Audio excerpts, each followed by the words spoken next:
അത് APJ അബ്ദുൽ കലാം വന്നിട്ട് ഫ്രാൻസിൽ പ്രസിഡന്റ് കൊടുത്ത പേനയായിരുന്നു. ആളെ കൊച്ചിയിലൊരു മരം നടാൻ വേണ്ടി കുമ്പിട്ടപ്പോൾ വീണ് അത് കംപ്ലൈൻ്റ് ആയപ്പോൾ ശരിയാക്കി കൊടുത്തിട്ടുണ്ട്. അത് ഞാനുള്ളപ്പോഴാണ്. അച്ഛൻ്റെ കാലത്ത് ഇന്ദിരാഗാന്ധിയുടെ പേന ശരിയാക്കിയിട്ടുണ്ട്, കൊച്ചി മഹാരാജാവിൻ്റെ പേന ശരിയാക്കിയിട്ടുണ്ട്, രാജീവ് ഗാന്ധിയുടെ. പിന്നെ സാഹിത്യകാരന്മാരെല്ലാവരും വരും.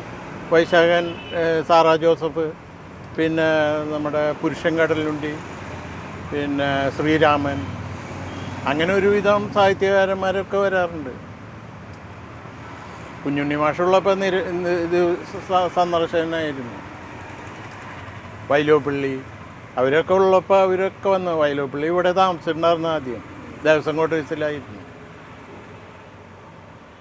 അപ്പം നിത്യം ഇതിലെ പോകുമ്പോൾ ആൾ ഒന്ന് കയറി പോകും, ഒന്നുമില്ലെങ്കിലും വെറുതെ ഒന്ന് കയറിപ്പോവും. അത്രയും ഫാദറായിട്ട് ഭയങ്കര അടുപ്പായിരുന്നു. ജെറ്റ് മെറ്റൽ നല്ല പേനെ, കുറേ ദിവസം നിൽക്കും, പെട്ടെന്ന് തീരില്ല. ഏത് കളർ വേണം? മഞ്ഞയുണ്ട്, ചുവപ്പുണ്ട്, പച്ചയുണ്ട്, നീലയുണ്ട്. മഷി ബ്ലൂ. തീരുമ്പോൾ നമുക്ക് ബ്ലാക്ക് ഇടാം. Body colour.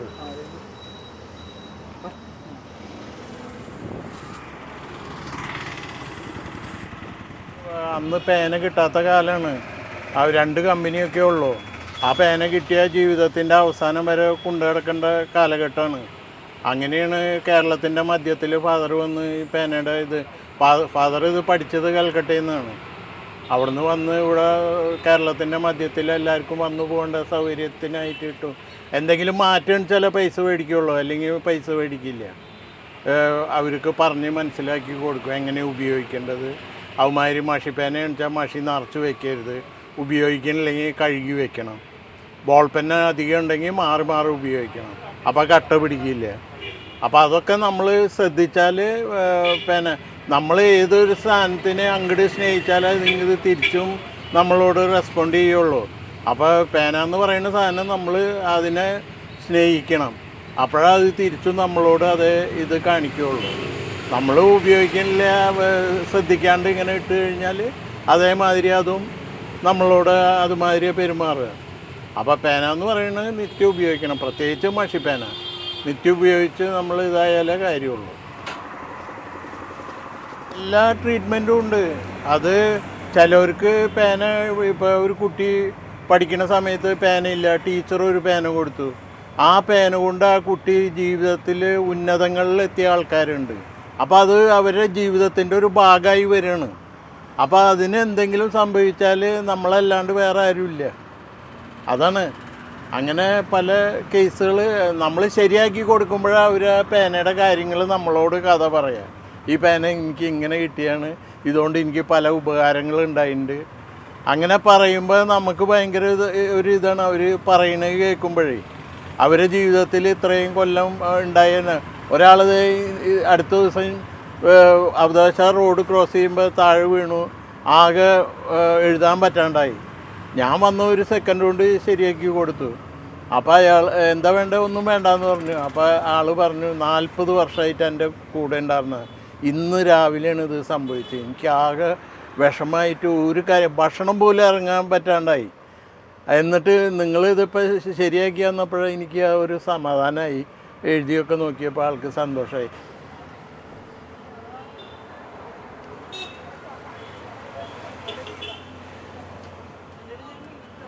ദിവസവും മഷി കയറ്റാൻ പറയാം കേട്ടോ. ഇത് വെള്ളത്തിൽ ഇടരുതെന്ന് പറയാം. വെള്ളം ആയ കാരണം കൊണ്ടാണ് ഇങ്ങനെ ഇവിടുന്ന് വെള്ളം ചെന്നിട്ട് ആ വാഷ്റൂമ് ടച്ച് ചെയ്തിട്ട് ഇങ്ങോട്ട് ലീക്ക് വന്നിട്ടുണ്ടായിരുന്നു. അപ്പോൾ വെള്ളത്തിലൊന്നും ഇടരുത്. വെള്ളം ഉള്ളിലേക്ക് കയറ്റിയിട്ട് തിരിച്ച് കളയും. മഷിയില്ല, ബോട്ടിൽ എടുക്കേണ്ടി വരും. ചിലവർക്ക് പേന പിടിക്കുമ്പോൾ കൈമ അലർജി ഉണ്ടാവും. അപ്പോൾ അവർക്ക് പ്ലാസ്റ്റിക് അലർജി, അത് സ്കിന്ന് ഡോക്ടറെ കണ്ടിട്ട് ഇവർക്ക് അലർജി ഉണ്ടെന്ന് കൺഫേം ചെയ്താൽ അവർക്ക് അതിന് പറ്റിയ സൈസ് പേനകളുണ്ട്. ഒന്നിലെ സ്റ്റീല് അല്ലെങ്കിൽ ലെതർ കവറിങ്ങുള്ള പേന, അങ്ങനത്തെ പേന ഉപയോഗിക്കണം. അല്ലെങ്കിൽ ഇങ്ങനെ പിടിക്കുമ്പോൾ ഇവിടെയൊക്കെ ചൊറിയുന്നുണ്ടാവും ഇടയ്ക്ക് എഴുതുമ്പോൾ. അപ്പോൾ അവർക്ക് ആ പ്ലാസ്റ്റിക് പിടിച്ചാൽ അലർജി വരും. അപ്പോൾ അവർ പ്ലാസ്റ്റിക്കിൻ്റെ പേനയും ഉപയോഗിക്കാൻ പാടില്ല. അത് നമ്മളോട് പറഞ്ഞാലേ നമുക്ക് മനസ്സിലാവുള്ളൂ. ഉപയോഗിക്കുന്ന ആൾ പറയണം, എനിക്ക് ഇങ്ങനെ പേന പിടിക്കുമ്പോൾ ഇങ്ങനെ ചൊറിച്ചിൽ തോന്നുന്നുണ്ട് അതുണ്ടെന്ന് പറഞ്ഞാൽ സ്കിൻ ഡോക്ടറെ കണ്ടിട്ട് അതിന് പറ്റിയ സൈസ് പേന നമുക്ക് കൊടുക്കാം. കീമോ കൊടുത്തു കഴിഞ്ഞാൽ ക്യാൻസർ പേഷ്യൻ്റ് കീമോ കൊടുത്തു കഴിഞ്ഞാൽ അവർക്ക് എഴുതാൻ കൈ വളരെ ഇതായിരിക്കും കീമോ കൊടുത്തു കഴിഞ്ഞാൽ ക്യാൻസർ പേഷ്യൻറ്റിന്. അപ്പോൾ അവർക്ക് പറ്റിയ ഫ്രീ ഫ്ലോ ഉള്ള പേനകൾ വേണം. ചിലർക്ക് കൈയിൻ്റെ ഇവിടെ ഭയങ്കര വേദനയായിട്ട് ന്യൂറോ ഡോക്ടർമാരൊക്കെ റെഫർ ചെയ്ത് വിടും. അപ്പോൾ അവർക്ക് തെറ്റിയ പിന്നെ ചില കുട്ടികൾക്ക് ചില അസുഖങ്ങൾക്കുള്ള സൈസ് പേന അത് ആ ഡോക്ടർ പറഞ്ഞു വിടുമ്പോൾ നമ്മളതനുസരിച്ചുള്ള കൊടുത്തു വിടും.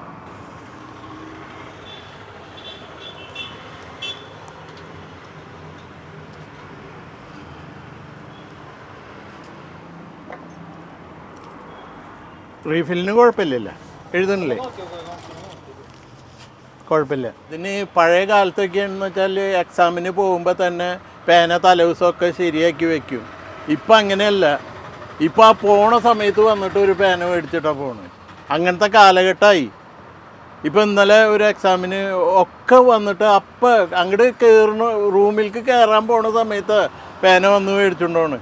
അപ്പം നമ്മളിൽ നിന്ന് കൊടുക്കുമ്പോൾ അത് നിൽക്കാണ്ട് എഴുതുന്നുള്ള ഒരു വിശ്വാസമാണ് അവർക്ക്. അപ്പോൾ അത് നമ്മൾ അതേമാതിരത്തെ പുതിയ സ്റ്റോക്ക് കൊടുക്കും, ലാസ്റ്റ് വരെ എഴുതും. ചിലർ ഇതൊക്കെ കഴിഞ്ഞ് റിസൾട്ട് വരുമ്പോൾ പറയും, ചേട്ടാ എന്നാൽ പേന തന്ന കാരണം എല്ലാം റെഡി ആയിട്ടാ, എനിക്ക് ഇത് കിട്ടി, ജോലി കിട്ടി എന്ന് വന്ന് ചിലർ വന്ന് പറയുന്നുണ്ട്. അപ്പോൾ നമ്മൾ കൊടുക്കണതിൻ്റെ ഇതുകൊണ്ട് അവർ തിരിച്ചു വന്ന് പറയും. ഇത് ജർമ്മൻ്റെ പേനയാണ്, ജർമ്മൻ കമ്പനിയാണ്, നിബ് പേന. ജർമ്മനാണ്, മഷി എടുക്കാനും സൗകര്യമാണ്. ഇത് ഇങ്ങനെ തിരിച്ചാൽ മഷി കയറും, ലൂസ് ചെയ്താൽ മഷി പോകും. പിന്നെ വണ്ണമുള്ള പേന ഇങ്ങനെ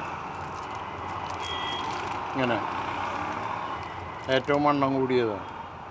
ചിലർക്ക് വണ്ണം കൂടി കൈവറ ഇതൊക്കെ ഉള്ളവർക്ക്, അങ്ങനെയുള്ളവർക്ക് ഇതൊക്കെ പറ്റുള്ളൂ.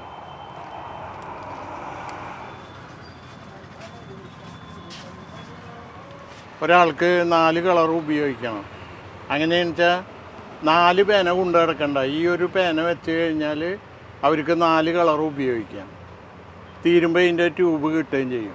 പെട്ടെന്നൊന്നും കേടുവരില്ല. ഇപ്പോൾ German, France, American, Japan, Korean എല്ലാ രാജ്യങ്ങളിലെ പേനയും വരുന്നുണ്ട്. അതിപ്പോൾ ഓരോരുത്തർ വരുമ്പോൾ ഗിഫ്റ്റ് കൊടുക്കണതാണ്. അപ്പോൾ അവർക്ക് അത് കഴിയുമ്പോൾ എവിടെ നിന്ന് കിട്ടുക എന്താണെന്നൊന്നും അറിയില്ല. അപ്പോൾ എവിടെ ചെന്നാലും പറയും, തൃശ്ശൂർ പെൻ ഹോസ്പിറ്റലിൽ പോയാൽ മതി, അതല്ലാണ്ട് നിങ്ങൾ ഇവിടെ നടന്നിട്ടൊന്നും കാര്യമില്ല, അവളാവുമ്പോൾ കറക്റ്റ് ശരിയാക്കി തരും എന്ന് പറഞ്ഞ് ഇവിടെ വരും.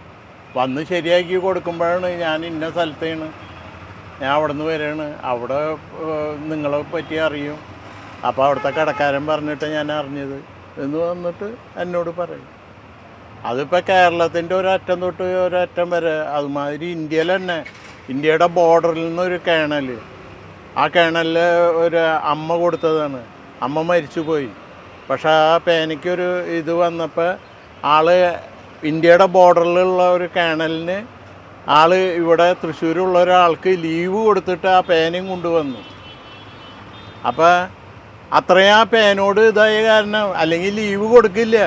തൃശ്ശൂർക്കാരൻ ഒരാളുണ്ടായ കാരണം കൊണ്ട് അയാൾക്ക് ലീവ് കൊടുത്തിട്ട് ആ പേനയും കൊണ്ടുവന്ന് എൻ്റെ അടുത്ത് വന്ന് ശരിയാക്കിയിട്ട് അവസാനം നമ്പർ തന്ന് കേണലായി. ഞാൻ സംസാരിച്ചു, ആളുടെ ഇതങ്ങൾ പറഞ്ഞ് ആൾക്ക് വളരെ സന്തോഷമായി. പൈസ ഒന്നും മേടിച്ചില്ല, ഒന്നും മാറ്റേണ്ടതില്ല. അത് ഉപയോഗിക്കേണ്ട ഒരു രീതിയുണ്ട്, അതറിയാണ്ടിട്ട് ഉപയോഗിച്ച് സ്റ്റക്കായതായിരുന്നു. പേന നന്നായാൽ നമ്മൾ മനസ്സിൽ വേർഡ്സുകൾ എന്താ വരുന്നതെന്ന് വെച്ചാൽ ഇങ്ങനെ വന്നുകൊണ്ടിരിക്കും. പേന നന്നാവണം, നിൽക്കാണ്ട് എഴുതണം. അപ്പം നമ്മളെ മനസ്സിൽ വേർഡ്സുകൾ ഇങ്ങനെ വന്നുകൊണ്ടിരിക്കും. അത് നിന്ന് പോയാൽ ഒക്കെ പോയി. പിന്നീട് നമ്മളിത് വായിച്ചു നോക്കുമ്പോൾ ഈ മാറ്ററൊക്കെ എങ്ങനെ വന്നതെന്ന് നമ്മൾ തന്നെ അത്ഭുതപ്പെടും. അത് പേനയുടെ ഗുണം കൊണ്ടാണ്, നിൽക്കാണ്ട് എഴുതിയ കാരണം കൊണ്ട്. അപ്പോൾ വരുമ്പോൾ നമ്മൾ തന്നെ അത്ഭുതപ്പെടും. ഇത് കംപ്ലീറ്റ് ചെയ്ത് കഴിഞ്ഞ് പിന്നീട് നമ്മൾ ഇരുന്ന് ഇത് വായിക്കുമ്പോൾ ഈ വേർഡ്സൊക്കെ എങ്ങനെ വന്നതെന്ന് ചില എഴുത്തുകാർ തന്നെ പറഞ്ഞിട്ടുണ്ട്. അത്ഭുതം, അവർക്ക് തന്നെ അത്ഭുതമാണ്. ഇങ്ങനത്തെ ഈ വേർഡ്സ് കഥകളൊക്കെ വന്നത് എങ്ങനെയാണെന്ന് അവർക്ക് അത്ഭുതമാണ്.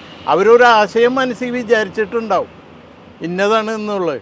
പക്ഷേ ഈ പേന നിൽക്കാണ്ട് എഴുതിയപ്പോൾ ആശയങ്ങളിൽ കൂടെ പല വേർഡ്സുകൾ ഇങ്ങനെ കടന്നു വന്നതോടുകൂടി അവർക്ക് ആ കഥ ഭയങ്കരമായിട്ട് ഇതായിട്ടുണ്ട്.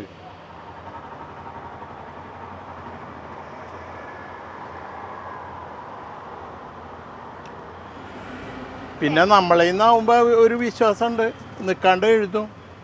കടകളിലാവുമ്പോൾ ചിലപ്പോൾ ഇരുന്ന് പഴക്കമുണ്ടെങ്കിൽ വിട്ട് എഴുതുള്ളൂ. അങ്ങനെ ഒരു വ്യത്യാസമുണ്ട്. ഇവിടെ ആകുമ്പോൾ എപ്പോഴും പുതിയ സ്റ്റോക്കായിരിക്കുമ്പോൾ ലാസ്റ്റ് വരെ എഴുതും. ഇതെന്താണെന്ന് വെച്ചാൽ ഓരോരുത്തരുടെ കഥ കേൾക്കുമ്പോൾ ഭയങ്കര ഒരു ഇൻട്രസ്റ്റാണ്. ഓരോരുത്തർ വന്ന് നമ്മൾ ശരിയാക്കി കൊടുക്കുമ്പോൾ അതിലെ ഒരു കഥകൾ, പേന വന്ന കഥ ഓരോരുത്തർ തന്നതാണ്, ഗിഫ്റ്റായി തന്നതാണ്, എനിക്ക് കല്യാണത്തിന് ഗിഫ്റ്റ് തന്നതാണ്, എൻ്റെ മാരേജിൻ്റെ ഇതിന് തന്നതാണ്. അങ്ങനെ പല ആൾക്കാരും പല രീതിയിൽ ഇത് ശരിയായി കൊടുക്കുമ്പോൾ ഈ പേനയുടെ കഥ വന്ന കഥകൾ പറയും.